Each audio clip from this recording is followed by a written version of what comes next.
살만한 세상 수요일에는 경제의 흐름을 짚어봅니다.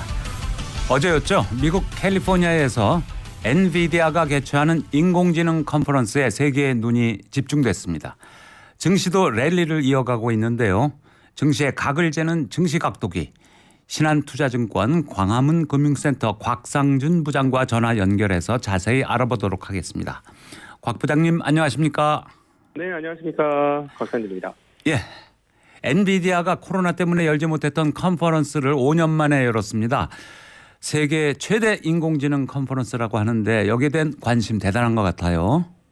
네, 이번 그 컨퍼런스에서 이제 중요한 포인트 중에 하나가 뭐 여러 가지 세션이 있었습니다. 200개가 넘는 세션이 있었습니다만은 과연 엔비디아가 어떤 새로운 칩을 만들어서 가지고 나올 것이냐였는데 뭐 예상했던 것보다 훨씬 더 강력한 칩을 가지고 나왔습니다. 그러니까 블랙웰이라는 칩을 가지고 나왔고요. 여기에 들어가는 단위당 트랜지스터의 개수가 2080억 개입니다. 기존에 호퍼라는 이름의 그 GPU에서는 그것도 굉장히 많이 사용했는데 800억 개였습니다. 보통 우리가 이제 칩이라고 부를 때 트랜지스터의 개수는 한 200억 개, 300억 개 뭐 이런 정도, 그럼 많게는 500억 개 이렇게 얘기를 하는데 지금 뭐 기존 것도 800억 개라서 대단했는데 이번에 2,000억 개가 넘는 그 트랜지스터가 장착이 되어서 어마어마한 성능을 발휘하는 제품을 출시를 하였죠. 그런데 이제 오히려 기대가 많았어서 그런지 모르겠습니다만 이걸 발표하고 나서 주가가 뭐 추가적으로 상승하거나 그러지는 않고 있는 흐름도 재미난 모습이었습니다. 네, 대단합니다. 2080억 개 트랜지스터가. 청취자 여러분들 보통 이제 컴퓨터에 쓰이는 칩이라고 하면 CPU 생각을 하시는데 AI에는 이제 GPU가 쓰인다고 하죠. 이 GPU 지금까지는 800억 개 트랜지스터가 들어간 게 최고였다는데 이번에 2080억 개. 이게 엔비디아의 공동 설립자 겸 CEO인 젠슨 황이 공개하지 않았습니까? 새로운 네. 주력 AI 칩 블랙웰. 네. 이게 이제 돌풍을 일으킬 것 같아요. 지금 어느 정도의 성능을 가지고 있느냐는 이제 파라미터 개수라는 게 있습니다. 쉽게 얘기하면 파라미터 개수라는 건 어떤 거냐면은 그 칩이 얼마만큼의 많은 자료를 뒤져보느냐, 뭐 이렇게 계산하시면 굉장히 쉬울 것 같아요. 그러니까 파라미터 한 개면 한 개를 뒤져보는 건데 이게 도대체 얼마나 뒤져볼 수 있느냐, 이 그 블랙웰이라는 게 1조 개의 파라미터를 돌려본다고 합니다. 그러니까 네. 참 놀라운 일인데 사실 그 GPT를 통해서 이번에 AI 혁명과 거센 열풍이 지금 불기 시작했는데. 그때 이제 일반인들한테 공개가 된 것은 한 3.5, 눈에 띄는 공개는 3.5였습니다. 물론 1도 있었고 2도 있었고 3도 있었는데 그때까지는 세상 사람들이 만들어도 그냥 눈 하나 깜짝을 안 했어요. 관심이 없었는데 3.5부터 우리의 질문에 답하기 시작한다라는 것 때문에 사람들이 눈이 휘둥그레졌었는데요. 네. 그때 파라미터 개수가 뭐 2,000억 개, 3,000억 개 뭐 이런 흐름이었고 향후에 우리가 GPT-4에 가면 이거보다 훨씬 더 많은 연산, 그 GPT-4 이상으로 가면 조 단위의 파라미터를 연산을 하겠다고 했는데 이제 칩셋 하나가 그렇게 할 수 있는 시대가 온 거니까 정말 놀라운 일이 지금 벌어졌고 기술적 진보가 어마무시하다라고 볼 수 있겠습니다. AI 혁명 과연 어디까지 가능할지 궁금해지는데요. 그런데 방금 말씀해 주신 것처럼 시장의 반응은 그렇게 대단치 않다고요? 네, 왜 그러냐면은 그 사이에 정말 주가가 많이 올랐습니다. 그러니까 처음에는 그 엔비디아가 실적을 발표하고 날 때 저희도 너무 깜짝 놀랐어요. 실적이 너무 좋아서 주가가 많이 올랐음에도 불구하고 이 실적에 비하면 주가가 아직 덜 올랐는데 하는 생각이 들었던 게 지난번 한 6,700달러 대의 흐름이었습니다. 근데 이제 최근에 워낙 주가가 많이 올라가면서 이런 기대감들을 반영을 했고요. 그다음에 이제 또 자본시장에 대한 이해를 돕기 위해서 말씀드리면 자본시장은 항상 미래를 예측하는 경향을 가지고 있습니다. 그래서 이런 행사나 이런 것들이 있으면 사전에 기대감을 주가에 반영하는 일이 아주 잦습니다. 거의 언제나 그런데요. 그러다 보니까 이미 주가가 상당히 많이 올랐고 그래서 실제로 이런 이벤트가 개최될 때는 시장에서 이미 선반영했기 때문에 반영을 많이 안 한다. 이렇게 보시는 것도 틀리지 않을 것 같습니다. 네. 뭐 삼성증권은 블랙웰 말고는 뭐 새로울 게 없다 이렇게 그렇게 높게 평가하지 않았다고 하던데 말이죠. 네, 근데 세션에서 보면은 다양한 것들이 나오는데 이제 AI가 뭘 할 거냐가 굉장히 중요합니다. 뭐 당연히 슈퍼컴퓨터를 이용한 뭐 기상 예측도 있겠습니다만 이번에 나온 세션 중에 눈에 띄는 몇 가지 세션은 이제 신약 개발을 할 때 이 AI를 쓸 것이다. 그리고 또 그 오토모티브 자동 그 공장에서 이 AI가 혁신적인 역할을 할 것이다. 뭐 등등 이런 여러 가지 것들에 대한 세션들이 준비되어 있습니다. 그래서 아마도 이제 전방위적으로 AI가 많이 사용되면서 인간의 생산성을 상당히 높이는 그런 일을 하지 않겠는가 하는 예상은 해볼 수 있겠습니다. 그러니까 과거에 컴퓨터가 없었을 때보다 컴퓨터가 생기고 나서 저희가 계산 속도가 굉장히 많이 빨라졌죠. 이거는 주판과 엑셀을 비교하면 쉽습니다. 뭐 그런 변화처럼 앞으로 AI가 우리가 활동하는 모든 영역에 많이 사용될 가능성은 매우 높아졌다 이렇게 볼 수 있겠죠. 그러면 엔비디아의 인공지능 컨퍼런스 내일까지 이어지는데요. 눈여겨봐야 할 점이 있다면 어떤 겁니까? 네, 저희 투자자들 입장에서는 관심이 가는 게 과연 이것들을 어느 정도 많은 기업들이 참여할 것이냐인데요. 이번에 이제 블랙웰을 발표하면서 언급했던 기업들이 있습니다. 빅테크 기업들인데 우리가 잘 아는 뭐 구글이라든가 뭐 알파벳 구글을 모두 언급을 했고 메타, 마이크로소프트, 아마존 이런 회사들을 언급을 했습니다. 그런데 재미나게도 애플은 언급을 하지 않았어요. 왜냐하면 네. 애플은 직접 칩을 만들기 때문에 그러한데요. 그런데 이번에 애플이 구글과 손잡을 가능성이 있다라는 이야기를 했습니다. 이 포인트가 저는 굉장히 중요하다고 생각하는데요. AI 투자하는 데 있어서 가장 큰 비용이 드는 게 GPU 값이 너무 올라서 GPU 사서 서버 만드는데 돈이 가장 많이 드는데요. 애플이 그 길을 안 가고 다른 회사와 협력하겠다라는 뜻을 내비쳤다는 건 굉장히 중요한 포인트가 되겠습니다. 네. 그러니까 앞으로 무조건 GPU를 사는 흐름에서 좀 다른 경향성이 보일 수도 있다는 점을 투자자분들은 꼭 기억하셔야 되는 대목이 아닐까 싶습니다. 네, 빅 IT 기업 중에서 그래도 CPU를 만들고 있던 애플이 말이죠. GPU 직접 만들지 않고 구글의 인공지능 탑재를 논의 중이다. 이건 뭐 큰 변화 아니겠습니까? 이건 반독점 우려도 생기지 않을까요?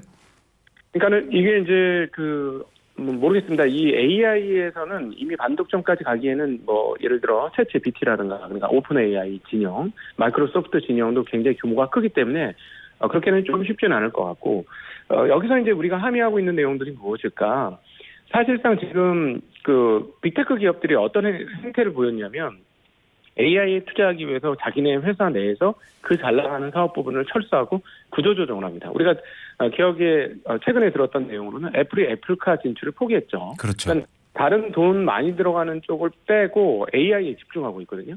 근데 문제는 뭐냐면 이 AI의 거대한 투자, GPU에 대한 거대한 투자를 했음에도 불구하고 상업화 시간이 과연 늦어지면 어떻게 될 것이냐는 거죠. 어마무시한 투자를 했기 때문에 빅테크 업체들도 부담이 될 겁니다. 그러니까 애플이 이번에 직접 투자를 하지 않고 그냥 제미나이, 즉 구글과 협력을 한다라는 내용이 언급이 된 것은 이러한 흐름들에 대한 어떤 경고가 되지 않을까. 즉 빅테크들조차도 너무나 비용이 많이 들어가는 건데 혹여나 잘못될까와 투자에 대해서 약간 보수적인 태도를 처음으로 애플이 보였다는 측면에서 이 부분은 좀 눈여겨봐야 될 대목인 것 같습니다. 물론 애플은 최고의 실리콘 제작 업체이기도 하죠. 그래서 자기네 칩을 만들기 위해서 이런 GPU 안 쓴다 이런 것도 말이 되긴 합니다만 그럼에도 불구하고 협력까지 한다는 데 있어서는 그런 함의가 있기 때문에 한번 고민을 해봐야 되는 대목인가 싶습니다. 네, 제미나이 얘기해 주셨는데 이게 구글의 생성형 인공지능 모델 아닙니까? 이거를 애플이 갖다가 쓰겠다. 네, 인공지능 사업이 그만큼 돈 많이 들어가고 위험할 수 있다. 이런 사례가 되겠네요. 네, 잘 지켜보지 않으면 이제 큰 기업도 휘청휘청할 수도 있겠어요. 인공지능 사업 때문에. 왜냐하면 이제 이 GPU를 지금 한 개 값이 수억이 넘는 가격이거든요. 네. 셋 하나가. 근데 이거를 그냥 한두 개 설치하고 끝내는 게 아니라 수만 개 이상을 설치하게 됩니다. 네. 그래서 만약에 이렇게 설치를 했는데 투자는 한 거죠. 예. 투자하는 돈은 뭐 조 단위 넘게 돈이 그렇죠. 들어가는데 리턴이 없으면은 힘들죠. 그거는 이제 반도체도 마찬가지입니다. 왜 반도체에서 TSMC하고 그다음에 삼성 반도체 파운드리가 왜 못하냐 막 이런 얘기를 왜 하냐면요. 다른 업체들은 진입이 불가해요. 왜냐하면 초기 투자 비용이 너무너무 크기 때문에 그렇습니다. 네. 수십 조씩 투자해야 되는데 한 번 잘못하면 그 회사가 망해버립니다. 그들만의 그렇기 때문에 리그군요. 예, 그런 흐름이다 이렇게 보시면 되겠죠. 네, 부장님 오늘 말씀 여기까지 듣겠습니다. 감사합니다. 네, 고맙습니다. 지금까지 신한투자증권 광화문 금융센터 곽상준 부장과 전화 연결해서 말씀 들었습니다. 네, 살만세 청취자분들이 기다리는 그 시간 왔습니다. 살만세 OX 퀴즈 시간입니다.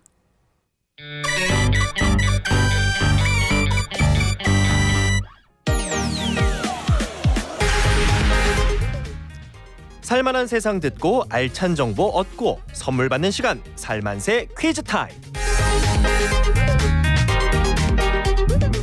오늘의 OX 퀴즈 드리겠습니다. 미국의 아이디어 랩 창립자 빌 그로스는 성공과 실패를 가르는 요인이 타이밍이라고 했다. 타이밍. 맞으면 O, 틀리면 X. 보내주십시오. 잠시 후 전호겸 교수의 경제 인사이트를 들으시면 정답을 알 수 있습니다. 성공과 실패를 가르는 요인이 타이밍이다. TBS 앱 또는 50원 유료 문자 샵 051로 정답을 보내주시면 추첨을 통해서 선물 보내드리겠습니다. 전호겸 교수님 안녕하십니까? 어서 오십시오. 예, 안녕하세요. 전호겸입니다. 반갑습니다. 네. 자, 취업 시험 볼 때 말이죠. 가장 많이 받는 질문이 당신은 리더형이냐 팔로워형이냐 뭐 이런 질문이 많다면서요? 그렇죠. 근데 보통 우리나라는 약간 그 전통적으로 리더형이 더 우수하다고 생각하는 경향이 사실 있잖아요. 그렇죠. 그리고 팔로우형은 약간 좀 수능적이고 약간 조금 그런 이미지가 있는데 저는 개인적으로 전에는 리더형이었는데 근래에는 굿팔로우형이라고 생각하거든요. 저는 개인적으로 요즘에는 리더형보다 굿팔로우가 결국에 굿 리더가 된다고 생각하기 때문에 굿 팔로워. 예. 좋은 팔로워. 그렇죠. 왜냐하면은 전 같은 경우에는 리더와 팔로우가 약간 사실 뭐 상하 관계 비슷하게 느껴지기도 했잖아요. 예전에는. 근데 지금 같은 경우 사실 평등한 관계에서 어떤 위치나 이런 역할만 역할에 다른 거죠. 그러니까 사실은 굿 팔로우가 굿 리더가 될 수 있고 또 굿 리더가 굿 팔로우가 될 수 있기 때문에 저는 개인적으로 굿 팔로우 형이라고 이야기합니다. 스스로. 네. 한국은 옛날부터 이제 상하 관계를 중시해서 말이죠. 단순히 이제 역할의 차이인데 이렇게 생각하면은 남의 지시를 받아야 돼. 그렇죠. 뭐 이렇게 생각하면 그 사람보다 나한테 지시를 내리는 사람보다 열등한 것 같고 이런 생각을 하는데 현대 사회에서는 그럴 필요가 없다는 거죠. 그렇죠. 그리고 특히 우린 유교 사회가 있기 때문에 내가 몇 살인데, 내가 누군데, 내가 옛날보다 얘보다 선배인데, 뭐 등등등 여러 가지가 있어가지고 조금 더 그런 게 더 심하긴 하죠. 네. 근데 그런 거는 좀 현대 사회에서는 좀 걸림돌이 되나 봐요. 맞습니다. 네.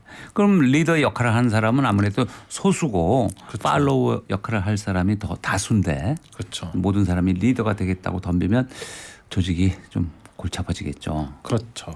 그래서 이거 같은 경우에 꼭 그 사업도 그렇고 먼저 하는 사람이 꼭 좋은 건 아니거든요. 그래서 먼저 하는 사람 선발주자. 선발주자. 그래서 보통 우리 선발주자는 리더고 후발주자는 약간 뭐 팔로우 이런 의미가 있는데 사실은 그렇지 않더라고요. 그러니까 예를 들어 가지고 1980년대에 포지션이라는 책으로 유명한 잭 트라우트가 미국 시장 내 1등을 하는 기업의 60에서 70%가 선발 기업이라고 이야기를 했어요. 네. 그러니까 이제 선발 주자가 되면 좋은 점이 있다는 거죠, 물론. 그러니까 선발 주자가 되면 우선 포지션 선점이 가능하잖아요. 네. 그러니까 그 회사 이름이 또는 브랜드가 곧 그 시장 대표가 되는 거죠. 뭐 예를 들면 뭐 포스트잇이라든지 뭐, 예. 뭐 바카스라든지 뭐 이런 식으로 맥도날드라든지 맥도날드 뭐 이런 식으로 그 상표 자체가 그 분야를 대표하는 게 될 수가 있죠. 카네기의 뭐 철강 회사라든지. 맞습니다, 맞습니다. 네. 그리고 기술 기업 같은 경우에는 시작할 때 이제 특허권 같은 거를 등록을 해서 후발주자가 아예 못 들어오게 진입장벽을 칠 수도 있고요. 네. 그리고 또 처음 시작하다 보니까 유통 경로로 선점할 수가 있죠. 그러니까 예를 들어 내 제품 처음 만들어졌으니까 이거를 뭐 백화점에서만 팔지 아니면 뭐 온라인 쇼핑에서 팔지 뭐 이런 식으로 자기가 처음부터 유통 경로도 정할 수 있고 여러 가지 면에서 할 수가 있고 또 한 번 앞에 시작한 게 잘 되면 뒤에 비슷한 버전으로 계속 버전업을 해서 다양하게 할 수 있죠. 그래서 제품 생산을 또 먼저 하다 보니까 이 제품이 처음 나오니까 원가 측면에서도 우월한 위치에 쓸 수가 있죠. 왜냐하면 이게 처음이니까 이 물건을 파는 사람이나 아니면 이 재료를 한 사람도 정확히 금액에 대해 알 수가 없잖아요. 그러니까 네. 자기네가 포지션 한 만큼 그걸 할 수 있거든요. 그래서 그런 것도 있고 바게니 파워도 생겨가지고 원가 절감도 가능하고 너무 좋은 이유가 많죠. 그리고 특히 사람들이 한 번 제품을 쓰게 되면은 중간에 잘 안 바꾸잖아요. 네. 그리고 요즘에는 특히나 제품과 서비스가 너무 많아가지고요. 이 제품과 서비스가 뭐 있는지 보다 보면 하루 다 가거든요. 인터넷으로. 그래서 사실은 대부분 쓰던 거를 그러니까 거기에 구속돼서 쓰다 보니까 계속 그것만 쓰게 되죠. 네. 그래서 뭐 이런 식으로 말하면은 아니 아까 분명히 그 구팔로가 좋다고 말해놓고서 계속 지금 앞에 리더용만 선발 주자면 좋다고 얘기하는 거 아니냐 이럴 수 있는데 근데 선발 주자라는 게 참 시장에서 없던 걸 만드니까 굉장히 대단한 건 대단한 거예요. 맞습니다. 그러니까 그 대신 이제 자기가 가격도 자기가 어느 정도 마음대로 책정할 수 있고 그렇죠. 유통망도 자기가 마음대로 할 수 있고 그렇죠. 그런데 말이죠. 중요한 제품들 과거의 역사를 보면은 꼭 선발 주자가 계속 1등을 유지한다는 법이 없더라고요. 그렇죠. 나중에 뛰어든 그 시장에 나중에 뛰어든 후발 주자가 1등을 뛰어넘어서 1등을 차지하는 그런 경우도 굉장히 많잖아요. 맞습니다. 아까 그 연구 결과는 1980년대부터 한 20세기 연구 결과고요. 최근 연구 결과 보면요. 마케팅 연구자인 피터 골던은 선발과 후발로 분류되는 기업들의 성공을 이렇게 비교해봤거든요. 선발 기업은 말 그대로 특정 상품을 처음으로 개발하거나 판매한 회사고요. 후발 기업은 선발 기업이 이제 시장을 다 만들어면 그때서 들어온 기업으로 해서 정해서 분류를 하고 알아봤어요. 그래서 네. 수십 가지 서로 다른 부류의 상품을 생산하는 수백 가지 브랜드를 분석한 결과 실패에서 엄청난 차이가 난다는 걸 알게 됐죠. 무슨 말이냐면요. 선발 기업들은 실패율이 47%였대요. 그러니까 그 10가지 결국에는 2개 중에 하나 정도는 실패를 하는 거죠. 네. 근데 후발 기업은 겨우 8%밖에 안 된다는 거죠. 네. 그러니까 선발 주자가 후발 주자보다 실패할 확률이 6배나 높았다는 거예요. 그리고 선발 기업이 시장에서 살아남는다고 해도 이렇게 둘 중에 하나는 사라지는데 그렇게 하더라도 시장 점유율 평균 10%밖에 안 됐지만 후발 기업의 시장 점유율은 28%. 그러니까 3개 중에 하나 정도 살아남았다는 거죠. 그래서 네. 놀랍게도 선발 주자보다 후발 주자가 더 수익률 도 낮았다고 하더라고요. 그래서 네. 이렇게 보면은 오히려 선발로 시작하는 게 6배 이상 실패 확률도 높고 그리고 시장을 장악할 퍼센트지도 굉장히 낮은 거죠. 네, 그렇군요. 오늘 경제 칼럼니스트 전호겸 교수와 불황의 경제학을 주제로 이야기 나누고 있습니다. 문자 많이 들어오고 있는데요. 유진님께서 출석해 주셨습니다. 룰루전님도 출석해 주셨는데요. 전호겸 교수님 팬이신 것 같아요. 수요일마다 꼭 들어오시네요. 예, 감사합니다. 2999님 프로그램 제목이 참 좋네요. 살맛나는 세상이 되길 기원합니다. 언제나 잘 듣고 있어요. 오늘은 퀴즈 풀어보아요. 바람이 많이 붑니다. 감기 조심하세요 해주셨습니다. 1069님 살만한 세상 들어볼 만한 이야기 만들어주실 서두원 앵디님 안녕하세요. 네 안녕하세요. 오늘은 더 특별히 잘 듣고 가겠습니다. 예, 한태현님 살만한 세상 빨리빨리 들어와요. 오늘은 더더더 특별한 이야기가 나올 듯합니다. 잘 듣겠습니다. 네 특별한 이야기로 해드려야 되겠네요. 샤이닝님 안녕하세요. 살만한 세상 유익한 방송 감사합니다 해주셨고요. 은초롱님 꽃마리님도 출석해 주셨습니다. 네 수고 많으십니다. 좋은 하루 보내세요 해주셨고요. 네 감사합니다. 교수님 선발주자와 후발주자 얘기 좀 해주셨는데요.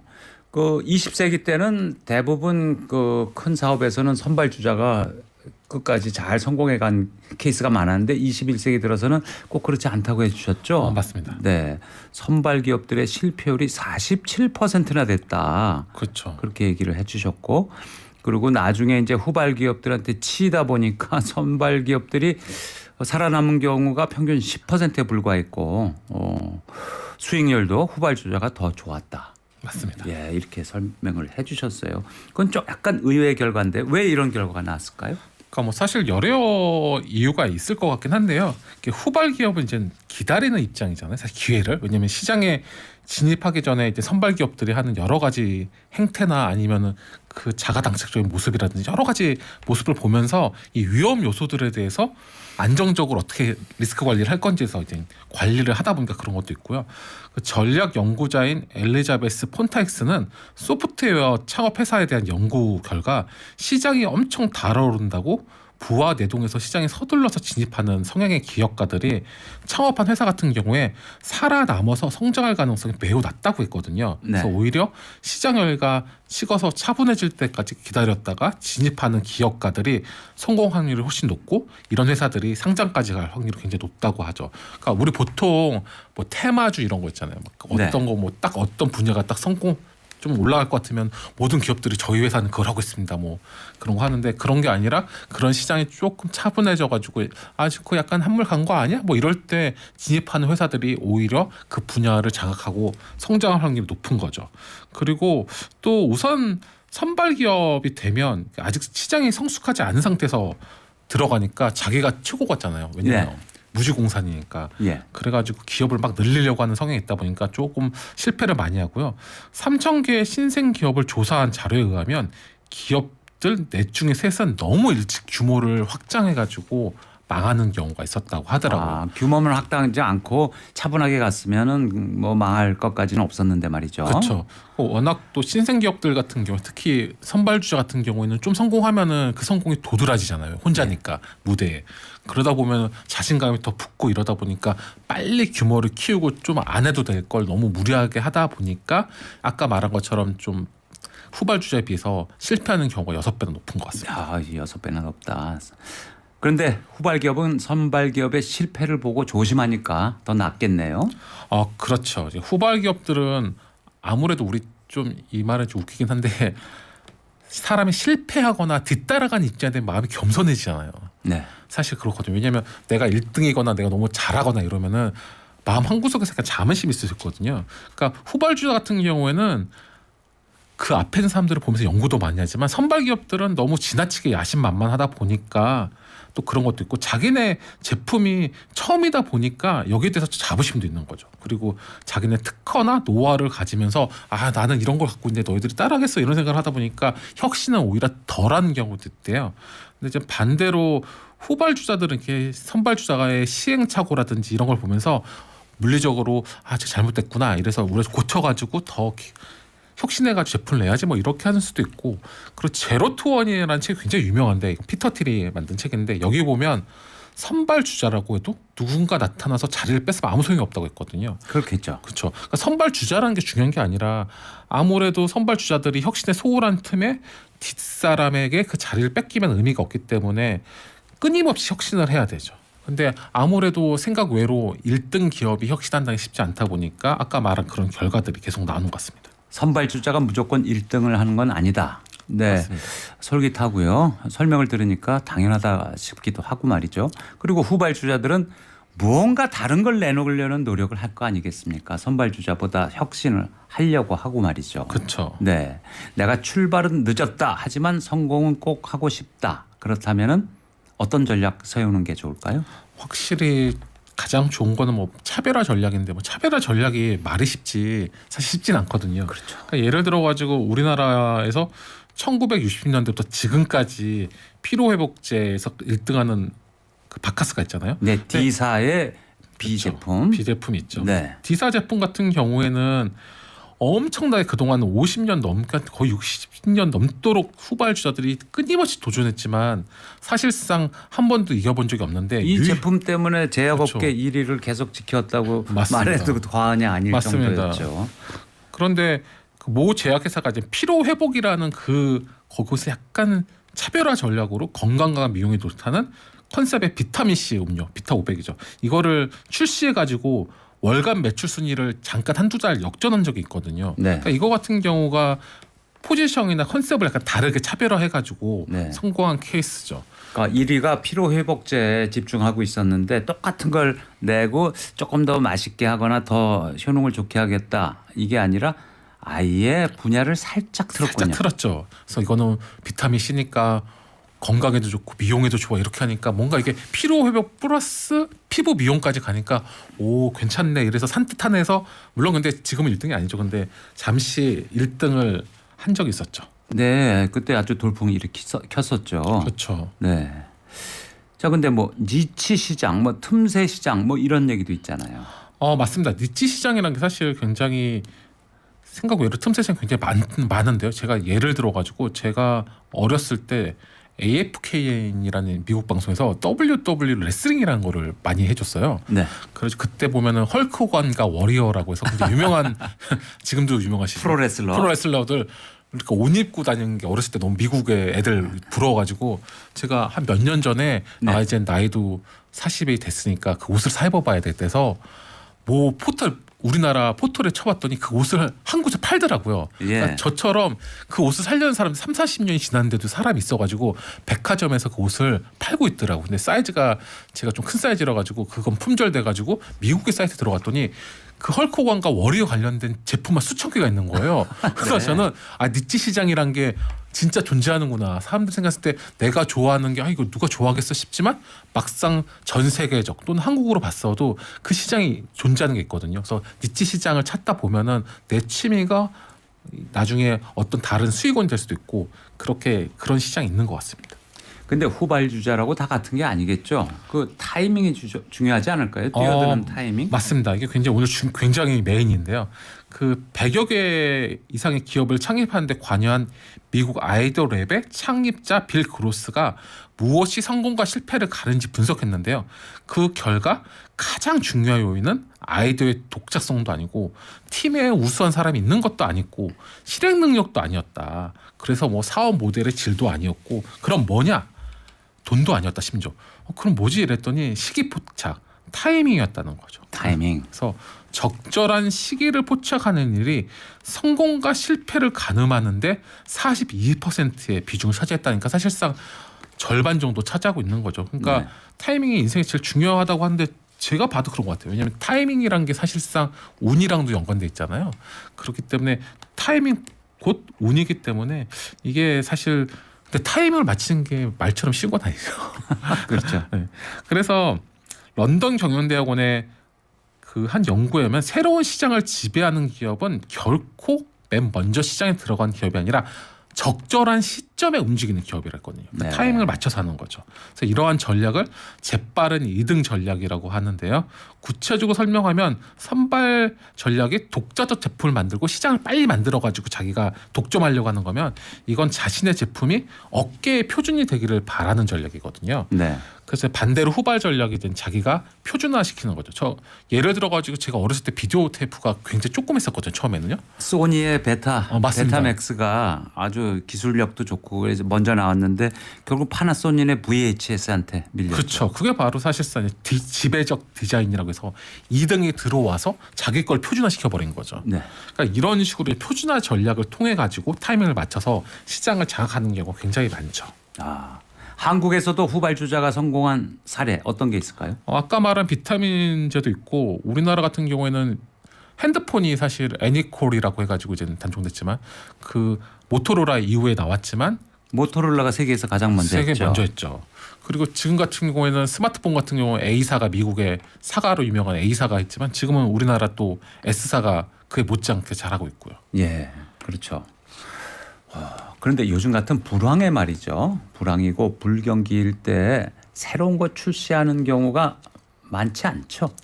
아 그렇죠. 사실은 이게 불황일 때 신제품 출시한다고 그러면 우선은 제가 봤을 때는 출시하기 전에 이미 회사 내부에서 엄청난 챌린지니까 야 이런 불황에 무슨 신제품을 내냐 지금 월급 주기도 힘든데 뭐 이래서 내부적 챌린징이 더 많기 때문에 사실 그 허들 넘기도 어려운데요. 네. 근데 사실 그렇게 생각이 아닌 게 경기가 이제 좋을 때도 사실 신제품 출시는 비용이 많이 들잖아요. 불확실성이 너무 커서 그렇죠. 결정하기 어렵지만 경기 침체기나 이런 불황 때는 더더욱 새로운 제품이나 서비스 출시를 하는 게 더 좋은 경우가 있다고 합니다.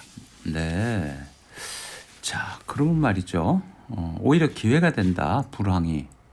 그런 맞습니다. 얘기 아니에요. 맞습니다. 이거 관련돼 가지고 이건 뭐 제 뇌피셜라는 얘기가 아니라 최근 하버드 비즈니스 리뷰에서 발표된 연구 결과에 의하면요. 불황기에 출시된 제품들이 더 좋은 성과를 낸다고 합니다. 그래서 미국 노스 이스턴대와 프랑스 에섹 경영대 등의 공동 연구진이 무려 17년 동안 출시된 영국 소비재 부분 8,981개, 약 9,000개죠. 그리고 심지어 62년 동안, 그러니까 50 반세기가 넘도록 출시된 미국 자동차 업계 1,071개 제품의 사례를 분석했거든요. 그러니까 굉장히 60년 넘는 기간 동안 굉장히 많은 제품을 찾아본 거죠. 예. 그래서 영국의 통계청과 미국의 경제분석국 데이터를 통해서 양국의 경기 침체와 각 제품의 판매, 시장 점유율, 제품 수명들을 살펴본 결과 경기 침체기에 출시된 영국 소비재 제품이 그렇지 않은 시기에 출시된 제품보다 평균 14% 더 오래 살아남았다고 하고요. 그리고 자동차 같은 경우에는 미국에서 경기 침체기에 출시된 자동차가 경기가 한참 좋을 때 나온 자동차보다 19%나 더 오래 생존했다고 합니다. 그거는 기존 상식하고 다른 결과인데 왜 이런 결과 나왔을까요? 그 우선은 경기가 화랑이면 솔직히 이제 경기 좋으니까 너도 나도 사실 신제품 출시하고 서비스를 새로운 거 내잖아요. 네. 그러다 보니까 아무래도 자연스럽게 경쟁도 치열하고 자연스럽게 광고비나 마케팅 비용도 상당히 올라가겠죠. 그런데 불황 때는 신제품 출시가 적다 보니까 경쟁이 확실히 줄고요. 네. 그리고 또 이 시장 자체가 다운돼 있다 보니까 마케팅 비용이나 광고비가 좀 저렴한 거죠. 그리고 이 불황일 때 사람들이 가장 걱정되는 게 이거잖아요. 우리가 대기업 제품 사는 것도 다 비슷한 건데요. 이 불황 때 저 회사가 튼튼하다는 이 에비던스가 있어야 제품을 사잖아요. 내가 네. 제품 사서 AS 못 받을 수도 있고 여러 가지 면이 있기 때문에. 그런데 이런 불황 때 신제품을 내면 저 회사는 이렇게 어려울 때 잘 나가네? 좋은 회사네? 이런 생각을 해서 오히려 신뢰감을 높여가지고 그 회사의 제품을 살 확률이 높아진다고 예. 하더라고요. 그러니까 소비자 입장에서는 더 신뢰가 가는 거죠. 그러니까 이런 이유 때문에 오히려 이 불황 때 내는 게 더 좋다고 보는 것 같습니다. 네. 그리고 불황 때 새 제품 내서 그게 살아남았으면은 그건 더 평가받고 그쵸. 화랑 때도 계속 살아남을 확률이 높아지겠네요. 그렇죠. 네. 자, 지금 시각 11시 46분인데요. 아까 저희가 OX 퀴즈 드렸죠. 미국 아이디어랩의 창립자 빌 그로스는 성공과 실패를 가르는 요인이 타이밍이라고 했다. 맞으면 O, 틀리면 X. 전호겸 교수님이 말씀해 주셨죠. TBS 앱 또는 50원 유료 문자 샵 0951로 정답 보내주시면 추첨을 통해서 선물 보내드리겠습니다.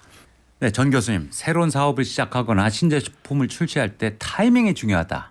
그런데 타이밍 어떻게 잡습니까? 언제로 잡아야 될까요? 이건 굉장히 약간 명언처럼 써 있던데요. 그 하버드 비즈니스 리뷰에 절호의 기회는 경기 침체기 후반부에 있다는 거죠. 그러니까 불황의 초반에 내는 게 사람들이 좋을 것 같잖아. 왠지 불황 초반이면 저축한 돈도 있고 아직 직장을 다니는 사람도 많으니까. 근데 그게 아니라 제품 출시에 유리할 때는 저축 자금이 고갈되더라도 사람들이 이 경기 침체의 끝에 가면은 오히려 거기 적응을 해가지고 물건 사기 시작한대요. 네. 그리고 후반기다 보면 약간의 희망을 느끼면서 오히려 제품을 살 수 있고, 그리고 워낙 침체가 길어지다 보면 저 뭐 냉장고 사야 되는데 이러다가 냉장고 고장 나 버리잖아요. 결국에 살 수밖에 없는 상황이 되기 때문에 경기 침체기 후반부에 사야 되는데 이 타임을 닫는다는 게 굉장히 어려운 거죠. 왜냐면 그러네요. 그렇게 딱 정확히 하면 모든 기업들이 잘 나가겠죠. 그러니까 쉽게 얘기해서 터널의 끝이 보일 때. 그렇죠. 저기 빛이 보일랑 말랑한데 이게 진짜 밖에서 나온 햇빛인 건지 아니면 전등불인지 모르잖아요. 예. 그때를 파악하는 게 가장 중요하다고 하더라고요. 그럼 아예 경기가 회복된 다음에 상황이 좋아진 다음에 사업을 시작하면은 실패하게 된다 이런 얘기. 그렇죠. 왜냐하면 그때 되면 사람들은 좋아지네 이러면서 모두 다 아까 말한 것처럼 우수수 나오다 네. 보니까 경쟁도 심해지고 마케팅 비용도 올라가고 이미 그 전에 침체기 후반부에 나온 제품에 의해서 또 밀리는 거죠. 예.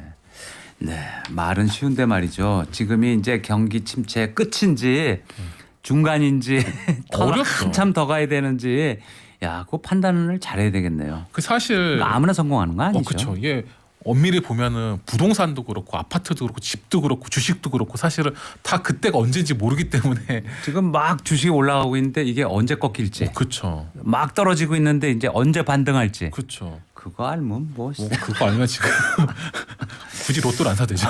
네.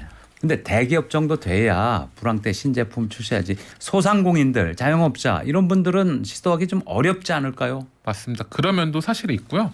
그 예를 들어가지고 이건 다른 이야기인데 이제 해외 사례인데요. 일본에서 이제 초코잡이란 비즈니스 센터가 굉장히 인기인데요. 그 피트니스 관련돼 가지고 우리 동네 헬스장 엄청 많잖아요. 네. 헬스센터. 근데 그 일본에서는 2022년 7월 그러니까 재작년 7월이니까 한 1년 조금 더 지났는데 여긴 1000개나 점포를 모으고 회원이 100만 명을 돌파한 헬스장이 있거든요. 근데 이거 같은 경우에는 우리 주변에 있는 무인 카페나 뭐 무인 아이스크림처럼 무인 헬스장인 거예요. 무인 헬스장. 네, 그래서 금액을 우리 돈으로 한 3만 원 정도 내면은 그 도쿄 인근에 있는 한 1000개는 점포를 마음껏 쓸 수 있는 거죠. 그래서 이런 식으로 해가지고 약간 생각을 달리해가지고 하는 경우가 있더라고요. 네. 그래서 이거 같은 경우에는 이제 헬스장을 싸게 하면서도 1000개 점포를 또 쓸 수 있게 해주고 그리고 쓸데없는 약간 뭐 부대 비용, 부대 시설을 줄여가지고 초기 투자 비용을 줄인 경우도 있죠. 네. 이거 같은 경우에 약간 불황에 맞춰가지고 시작한 사업 아이템이라고 봐야 되죠. 그러면 소상공인이 할 수 있는 전략 한 두어 가지 설명해 주실 수 있을까요? 우선 소상공인 같은 경우에는 예를 들어가지고 생각을 좀 달리할 필요가 있는 거죠. 그러니까 이미 시장에 있던 제품을 다시 더 좋게 하려고 그러면은 더 많은 비용이 들어오거나 아니면 사실 규모의 경제가 되기 때문에 출혈 경제가 되기 때문에 이런 게 아니라 기존 시장에서 안 하던 거라는 게 좋죠. 예를 들어가지고 우리 다들 요즘 스마트폰도 있고 카메라도 있지만 요즘 길거리에 가장 많은 게 네컷 사진 찍는 거잖아요. 네. 그러니까 그런 식으로 약간 생각을 비틀어 가지고 생각하다 보면은 우리가 생각지 못하고 새로운 가치를 창출하는 경우가 있거든요. 네. 그러니까 이런 식으로 새로운 업종을 만들 수도 있을 것 같습니다. 네, 그렇군요. 네. 불황일 때는 후발주자가 더 낫다. 그리고 불황의 끝에 도전을 해라. 그렇죠. 아, 이거 재밌는 얘기입니다. 굉장히 중요한. 불황일 때 도전하는 게 꼭 나쁜 것은 아니다. 그렇죠. 네. 하지만 불황의 끝에 후발 주자로 하는 게 가장 좋긴 하다. 하지만 네. 그때가 언제지는 아무도 모른다. 네. 네, 오늘 퀴즈 정답과 당첨자 공개하겠습니다. 전호겸 교수님이 설명해 주신 미국 아이디어랩의 창립자 빌 그로스는 성공과 실패를 가르는 요인이 타이밍이라고 했다. 맞으면 O, 틀리면 X. 교수님, 정답은요? O입니다. 네. 그렇군요. 맞습니다. 타이밍이 성공의 한 40를 7% 정도 한다고. 좌우한다. 그렇죠. 네, 대단합니다. 네, 많은 분들이 정답 보내주셨는데요. 그중에 한 분 추첨했습니다. 0436님. 네. 당첨되셨습니다. 분위기 살피다 후발주자로 문자 보내봐요 하셨는데요. 오, 너무 센스 있으신데요? 네, 당첨되셨습니다. 축하드립니다. 네. 네, 전호겸 교수님 오늘도 좋은 말씀 잘 들었습니다. 감사합니다. 예, 감사합니다. 다음에 전호겸이었습니다. 더 좋은 말씀 부탁드리겠습니다.